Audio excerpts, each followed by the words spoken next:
장수하는 분들이 방송에 나와서 장수 비결로 이런저런 음식을 많이 꼽는데 유전자 손상이나 텔로미어 길이가 짧아지는 것이 음식과도 연결되어 있나요? 전 잘 모르겠어요. 그러니까 사실 하나의 음식이 그렇게 일을 다 많이 하는지 잘 모르겠고 제가 영양학자가 아니니까 잘 모르지만 이런 거를 이렇게 약간 역학 연구를 하시는 분들이 있습니다. 예를 들어 불가리아에는 이제 요구르트를 되게 많이 먹는데 좀 오래 산다던가 아니면은 이제 우리나라의 전라남도의 어떤 섬에 가면은 김 이런 거 많이 먹고 그러는데 거기가 전체적으로 대체적으로 오래 산다던가 이러한 연구들은 있는데요. 저는 분자생물학자이기 때문에 아 그렇구나라고 하지 그 음식 자체가 텔로미어 길이하고 직결되어 있다라는 거는 전혀 모르겠습니다. 네. 그럼 다음 질문을 받겠습니다. 몸속의 독소를 제거시킬 경우 텔로미어에 영향이 있을까요? 짧아졌던 것이 약간 천천히 갈 수는 있겠죠? 몸속의 독소를 어떻게 다 제거시키는지는 잘 모르겠는데 세포의 독소를 제거시켰을 경우에 그때 텔로미어의 짧아짐의 그 속도가 지연이 될 수도 있겠죠. 손상이 좀 덜 되면은 그럴 수 있습니다. 그래서 이제 데이빗 시드란스키나 이런 사람들이 무슨 NMM 이런 약 만드는데 결국 활성산소 제거하는 거거든요. 그런 애들을 먹으면은 계속해서 꾸준히 먹으면 텔로미어 길이에 영향을 준다라는 얘기를 하는데 이거는 충분한 의학적 데이터가 아직 축적된 건 아니지만 가능성이 없지는 않습니다. 오히려 문제는 몸속의 독소를 어떻게 다 제거시키느냐 이거죠. 그래서 결국은 운동하거나 어떤 생활 습관을 좋게 바꿨을 경우에 저게 되지 않을까 싶어서 결국은 전체적인 역학 데이터는 관련이 있다. 영향인지 모르겠지만 관련은 있다. 정도로 말씀드릴 수 있겠습니다. 자, 세 번째 질문입니다. 마지막 질문인데요. 텔로미어 기능이 나빠졌다가 좋아질 수도 있나요? 텔로미어는 DNA이기 때문에 얘가 혼자서 기능이 나빠졌다 좋아질 수는 없습니다. 근데 텔로미어를 싸고 있는 환경, 즉 텔로미어에 결합하는 단백질들, 쉘터린, 텔로미어의 복제를 도와주는 여러 가지 DNA 복제 기구 이런 것이 나빠졌다. 그럼 그 세포는 없어집니다. 근데 우리의 기관은 10조, 몸이 10조 개의 세포로 되어 있으니까 나빠진 애는 빨리 죽고요. 새로 재생돼서 나오는 애가 좋은 역할을 하는 것이 더 맞겠죠. 그래서 그 세포 안에서만, 하나의 세포 안에서만 해결하는 거에서는 저는 이 질문에 대한 답은 가능하지 않다입니다. 그러나 우리 몸의 전체 항상성에서는 나빠진 애는 빨리 제거해서 없애고 새로운 세포가 텔로미어와 텔로미어 복합체 기능을 아주 좋게 유지하게 된다면 몸은 좋아지는 거죠. 그렇게 말씀드릴 수 있겠습니다. 네, 감사합니다. 그러면은 이제 마지막 강의로 제가 개인 맞춤형 치료의 시대에 대해서 좀 말씀드리겠습니다. 이것은 결국은 유전체 빅데이터와 소위 정밀의학이라고 부르는 것의 탄생에 대한 이야기가 되겠습니다. 지난 시간에 이야기했었지만 1차 세계대전의 화학무기 머스터드 가스가 항암제의 시초가 됐었다라는 말씀 드렸습니다. 즉 사람을 다 죽이고 생명체를 모두 다 죽일 정도의 독한 DNA 독성 물질인데 이것을 아주 약하게 쓰면 계속해서 세포 분열하는 세포에만 끼어들어가서 문제를 만들기 때문에 즉 암세포 같은 것들은 죽이고 세포 주기 체크포인트가 아주 활성화되어 있고 아주 잘 건강한 세포들은 조금 힘들어도 견뎌서 끼어들어간 부분들을 다 고쳐내게 된다면 건강한 세포는 유지한다라고 해서 이제 항암 치료의 이제 시작이 된 것인데요. 물론 이것의 부작용은 다 잘 알고 계십니다. 건강한 세포가 견딜 만큼 그렇게 쉽지 않고 되게 힘들죠. 그래서 화학요법이라고 하는 것들은 사람들이 매우 힘들어하고 고통스러운 과정을 거치게 됩니다. 그래서 암에서 어떤 거냐면 지금 화학 항암 치료는 너무 부작용이 많고 머리도 빠지고 이러니까 되게 힘들어합니다. 그런데 만약에 이런 부작용이 없는 치료가 있다면 그것을 이제 제가 지금부터는 표적 항암 치료라고 부르겠습니다. 그것은 무엇이냐면 어떻게 해서 암세포가 탄생하는지에 대한 분자 메커니즘을 알았어요. 그러면 그 메커니즘만을 표적으로 타겟하는 겁니다. 그러면 다른 세포에는 영향이 없으니까 그럼 표적이 되겠죠? 그런 암세포 치료법은 조금 더 원활할, 편리할 것입니다. 그래서 고통 없이 치료받을 수 있겠죠? 그래서 사람들한테 만약에 묻는다면 화학 항암 치료 받을 거냐 아니면은 표적 항암제가 존재해서 표적 항암 치료 받겠느냐라고 하면은 아마 대부분이 다 표적 항암 치료를 받겠다라고 말을 할 겁니다. 그것에 대해서 말씀드리겠습니다. 분자생물학이 이제 발전을 하고 왜 병이 생기는지를 알게 되면서 우리는 드디어 1차 세계대전 때 그 쓰였던 그 독성 물질을 가지고 치료하는 항암 시대에서 점점 즉 메커니즘을 타겟하는 표적 항암제 시대로 가고 있는데요. 여기서 말씀드릴 것 아직 그 시대에 완전히 가지 않았습니다. 대부분의 항암 치료는 아직도 그 화학요법에 기반을 합니다. 수술과 화학요법이죠. 그러나 몇 개의 암종에 대해서는 표적 항암제가 존재하게 됐는데 굉장히 재미있는 스토리가 그 뒤에 있습니다. 첫 번째 표적 항암제는 제가 감히 스마트 드럭이라고 부르는데요.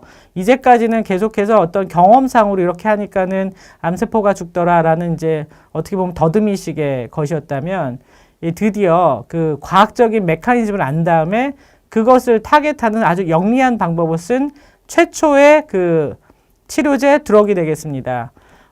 글리백이라는 것인데요. 상품명, 원래 화합물명은 이마티닙입니다.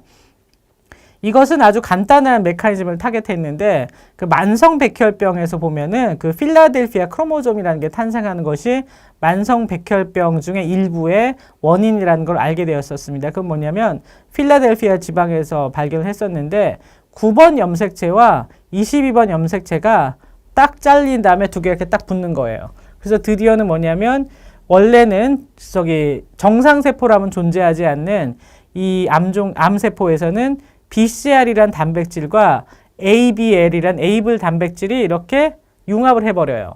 9번과 22번이 붙어서. 그래서 BCR 에이블이 탄생하는데 얘는 정상세포에는 없죠. 근데 이 BCR 에이블은 뭐냐면 원래 에이블이 카이네이즈로서 ATP를 결합을 해서 세포에 신호 전달을 하는 물질이기 때문에 BCR 에이블이 붙었을 때는 BCR은 B셀 리셉터의 약자입니다. 즉 비임파구 세포에서 이 표면에 나와 있는 애인데 얘가 에이블 카이네이즈에 신호를 전달해 주지 않아도 항상 B셀이니까 B셀을 활성화시키는 신호를 받게 됩니다. 따라서 스위치가 켜졌다가 꺼져야 되는데 라스처럼 에이블이 그렇지 않고 항상 스위치가 켜져 있는 거예요.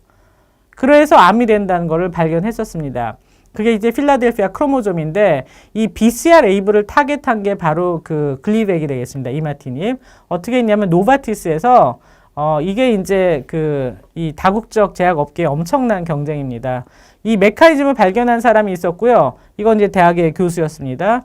이걸 가지고 저 퓨전 단백질, 즉 융합 단백질을 타겟하면 되겠다 싶어서 이 화합물 라이브러리가 있어요. 그 라이브러리를 만든 다음에 그 라이브러리에서 이 세포를 쫙 놓고 어떤 것이 들어갔었을 때 저 세포를 죽이는지를 쫙 스크리닝을 해냈습니다. 그랬더니 그 하나의 드럭을 찾았는데 그것이 바로 BCR 에이블에 껴들어가서 ATP가 결합하는 주머니, 포켓에 딱 들어가니까 ATP가 결합을 못해서 그 세포가 더 이상 에이블 카이네이즈가 켜지지 않는 거예요. 그래서 죽었습니다. 그런데 이거는 BCR 에이블만 타겟하니까 당연히 정상세포에는 영향이 없죠. 그래서 너무너무 좋은 드럭이 됐습니다. 그래서 발표가 됐는데 소위 그 사람한테 처리한 1임상의 결과가 너무 좋았어요. 너무 좋은데 원래 1임상, 2임상, 3임상 가는 게 굉장히 시간이 많이 걸립니다. 한 10년씩 걸려요. 우리가 요새 맨날 듣는 거 있지 않습니까? 뭐 파이자의 mRNA 백신, 모더나의 mRNA 백신, 아스트라제네카의 그 AAV 백신 이거 다 어땠습니까? 코로나에 대해서 다 긴급 승인 났어요.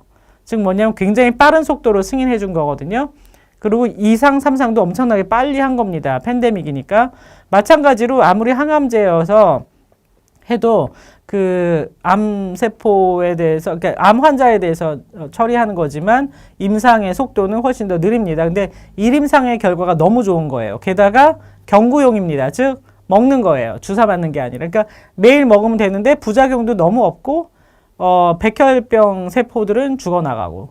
그러니까 매일 먹기만 하면 되는 거죠. 그래서 이게 일임상 결과가 발표됐었을 때 그 백혈병 환자와 보호자들이 그 당시는 클린턴 대통령이었어요. 빌 클린턴 대통령의 백악관에 편지를 씁니다.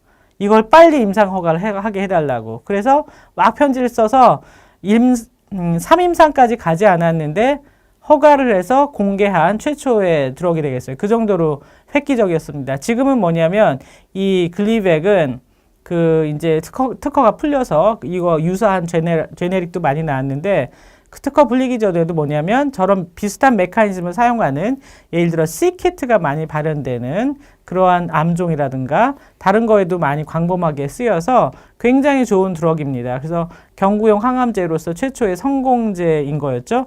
드디어 그래서 항암제 시장이 완전히 바뀝니다. 어떻게 보면 완벽하게 분자생물학의 승리가 된 약이 되겠죠. 이걸 보건대는 자 우리가 공부했던 수없이 많은 암생물학의 메커니즘이 드디어 인류의 질병을 치료하는 그런 단계에 들어가게 된 것입니다. 그래서 이것의 성공을 보고는 수없이 많은 다국적 제약업체들이 그 제약회사들이 천문학적 돈을 들여서 이 그 드럭 스크리닝을 했고요. 각 메커니즘에 따라서 지금도 계속해서 그렇게 하고 있습니다. 이게 90년대 말이었는데 저는 이게 너무 기억이 나요. 이게 뉴스에서 이게 나오는데 드디어 이 시대가 열렸구나라고 했고 그 전에 이제 치료가 좀 과학적이라기보다는 좀 어떻게 되는지 한번 봅시다 뭐 이런 식이었다면 이제는 드디어 알고 딱 들어가는 전략이 수립이 가능한 거죠.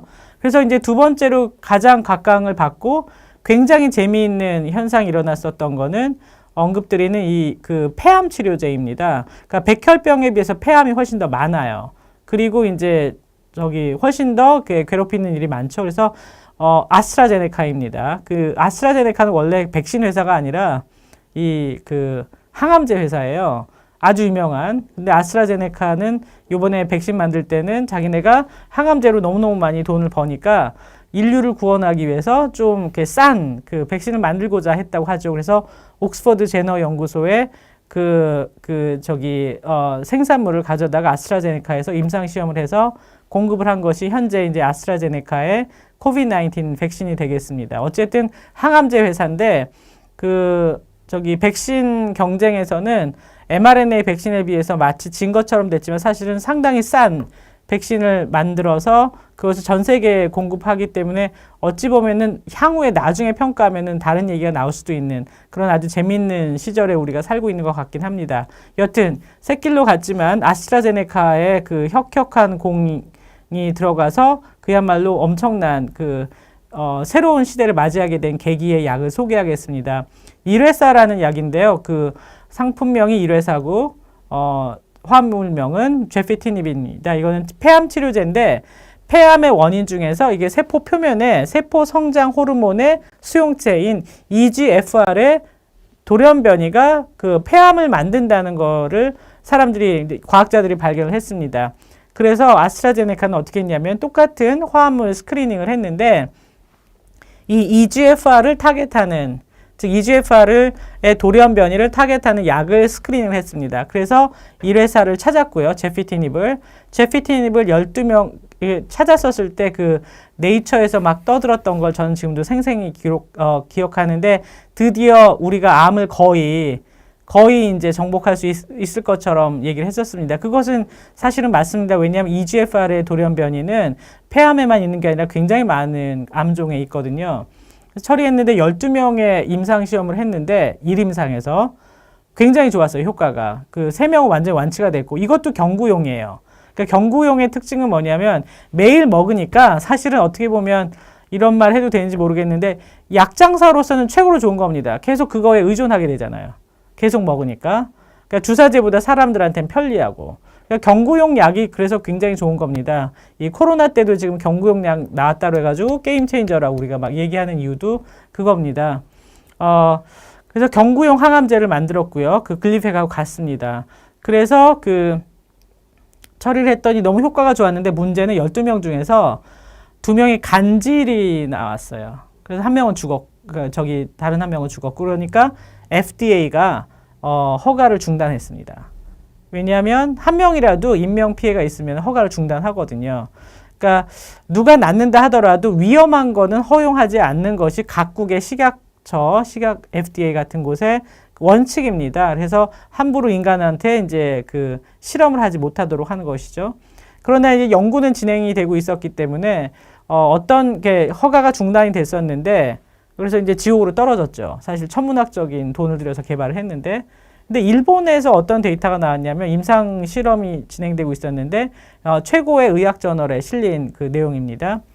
일본의 비흡연 여성한테는 뭐 간질도 없고 아무것도 없고 완전히 너무 좋은 거예요. 그리고 폐암이 막 다 치료가 되는 거예요. 그게 발표가 됐습니다. 이게 엄청나게 획기적인 거였죠. 왜 일본 여성이지? 자, 여기에 뭐냐면 유전적 차이가 있다는 거죠. 서양 사람들하고. 그리고 비흡연 여성한테는 되게 좋았다는 건데 봤더니 그 EGFR 돌연변이 중에서 서양 사람들에 비해서 동양인한테는 특정 돌연변이가 많이 존재했었습니다. 그 암종에. 그런데 이 이레사란 약이 그 특정 돌연변이에 굉장히 잘 들었던 거예요. 그래서 인종적 차이가 있었고 암의 발달에 있어서도 그런 걸 발견하게 된 겁니다. 자, 이 뉴스를 보고는 우리나라에 그 굉장히 공부를 열심히 하죠. 우리나라 사람들은. 우리나라의 그 폐암 환자들이 아스트라제네카에다가 편지를 씁니다. 모여서 원래 임상시험을 한 50명 하게 돼 있었는데 이걸 늘려달라. 동정적 임상시험이라고 해서 sympathetic trial을 하게 해달라.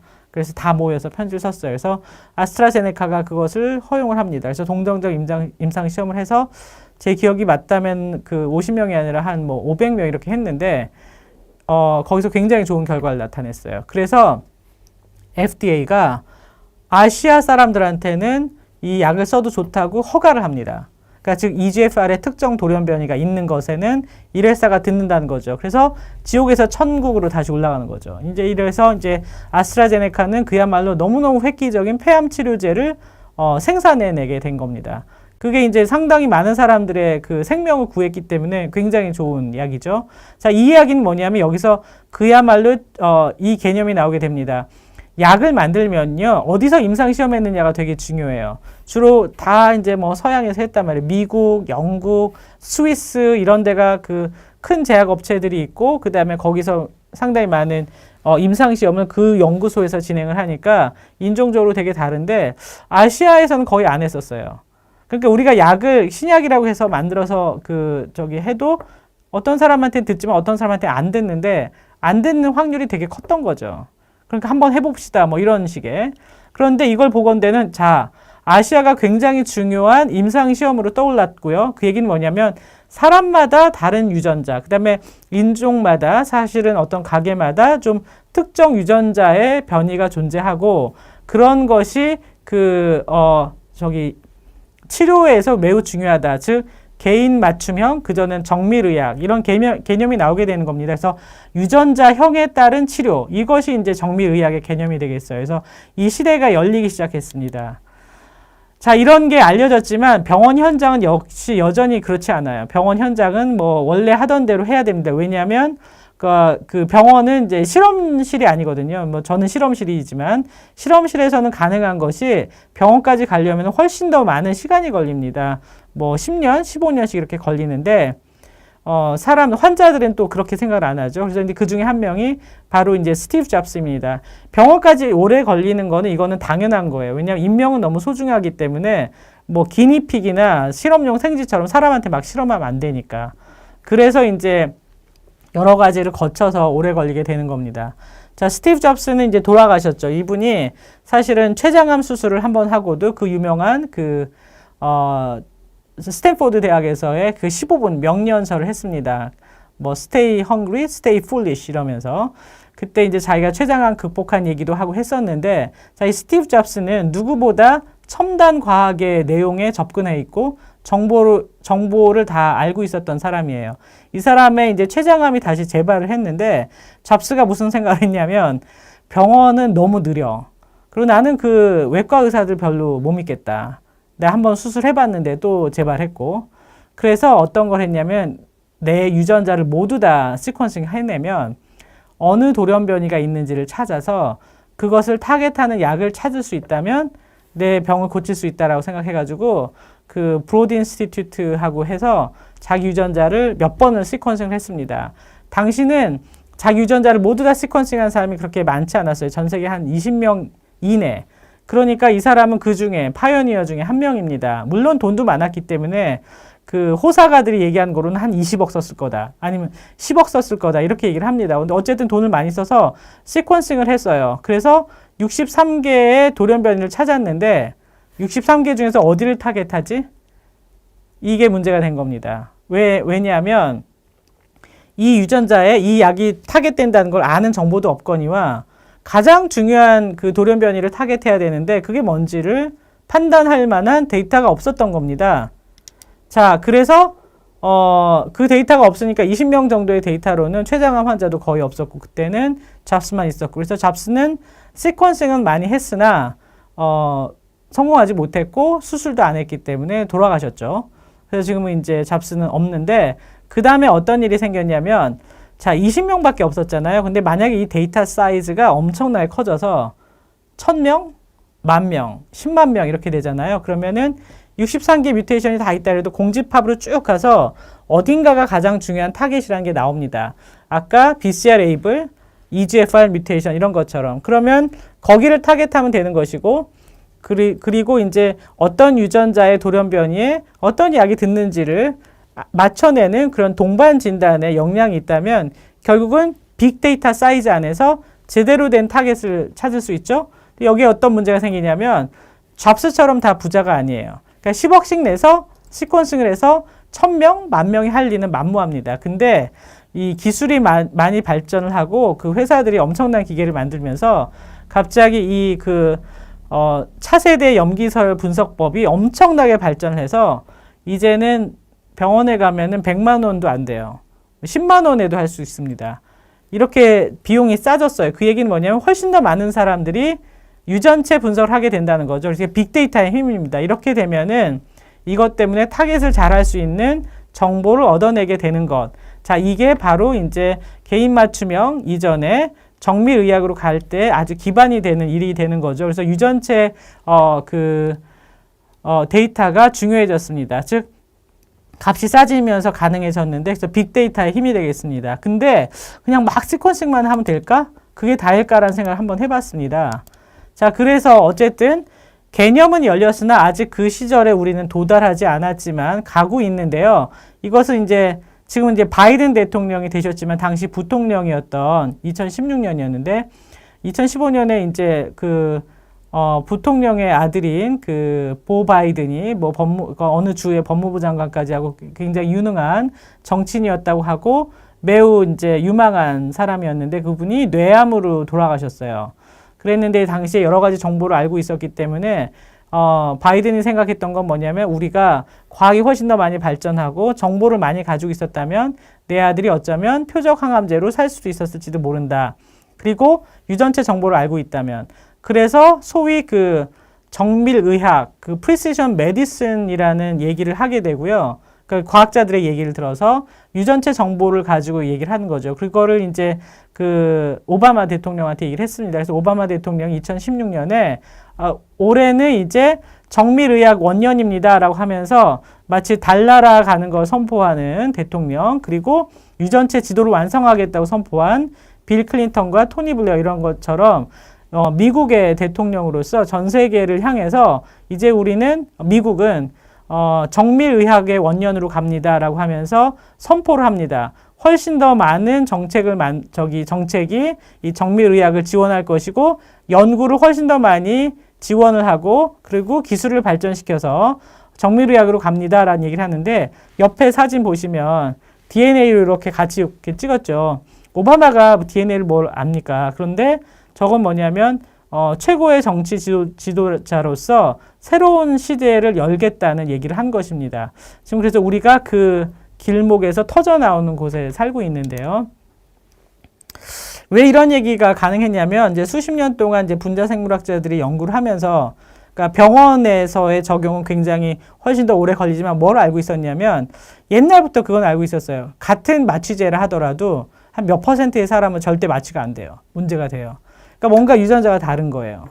그래서 사람마다 다른 유전자, 그것에 근거한 치료를 하자라는 것이 정밀의료입니다. 그래서 그 유전자의 정보를 알고 거기에 맞춤형으로 간다는 거죠. 거기서 한 단계 더 나가면 개인 맞춤형이 되는 것이고요. 그래서 정밀의학의 얘기를 한 것입니다. 이것에 뭐가 있냐면 개념은 있지만 연구가 충분히 되어 있지 않으면 그것을 열 수가 없어요. 그래서 이제 오바마는 뭐냐면 한 3배 정도의 돈을 더 많이 들여서 연구를 진작하겠다는 얘기를 했었습니다. 그래서 뭐 215 밀리언을 넣겠다 뭐 이런 얘기를 했었고요.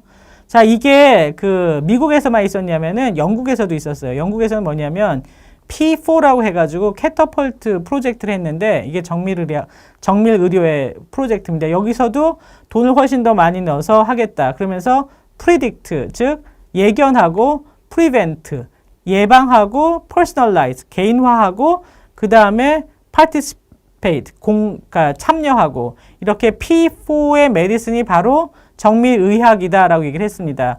여기서 predict 좋죠? 뭐 어떤 돌연변이가 있으면 예측할 수 있다. 두 번째, 예방할 수 있다. 그 다음에 세 번째, 그거는 개인적인 거니까 개인 맞춤형이다. 네 번째, participate. 왜 참여해야 될까요? 바로 빅데이터가 필요하기 때문입니다. 그 빅데이터가 있으면은 이제 예견할 수 있다는 거죠. 그러니까 많은 사람들이 참여해야지 어떤 사람한테 혜택이 가는 거지 혼자 조사하고 혼자 해가지고 할 수 없다는 거죠. 자, AI의 시대인데요. 우리가 감염병 시대에 그런 얘기 많이 들었습니다. AI도 있는데 왜 그렇게 약 못 만들고 항체 못 만드느냐. 데이터가 없어서예요. SARS-CoV-2라는 것에 대해서 나온 적이 없고 SARS에 대해서도 그렇고 빅데이터가 없는데 어떻게 AI가 힘을 발휘하겠습니까? 그래서 안 되는 건데 캔서는 워낙 많은 그동안 연구를 하면서 흔한 캔서 같은 경우는 데이터가 많이 쌓여 있어요. 그래서 이제 가능한 거죠. 자, 그래서 하나의 그 기반은 뭐냐면 드럭 스크리닝을 이후에 너무 많이 해가지고 글리백 이후에 정말로 많은 드럭이 나왔는데 이상하게 페일을 많이 해요. 실패를 많이 하는데 왜 그럴까? 그러니까 이제 드럭 스크리닝 할 때 그 세포 배양의 플랫폼 같은 것들 좀 많이 달라서 그렇거든요. 그렇게 해서 봤더니 75%가 페일한단 말이야. 그럼 그게 다 안 듣는 걸까? 임상시험의 대상한테 안 들었던 거죠. 예를 들어 아프리카에 한 2%만 있는 사람한테는 들었을지도 모릅니다. 바로 이것이 정밀의료의 개념이에요. 그래서 이렇게 약물 재배치 방법을 이렇게 유전자를 조사해서 쓸 수 있다는 거죠. 그래서 이것에는 기본적으로 유전체 빅데이터가 필요합니다.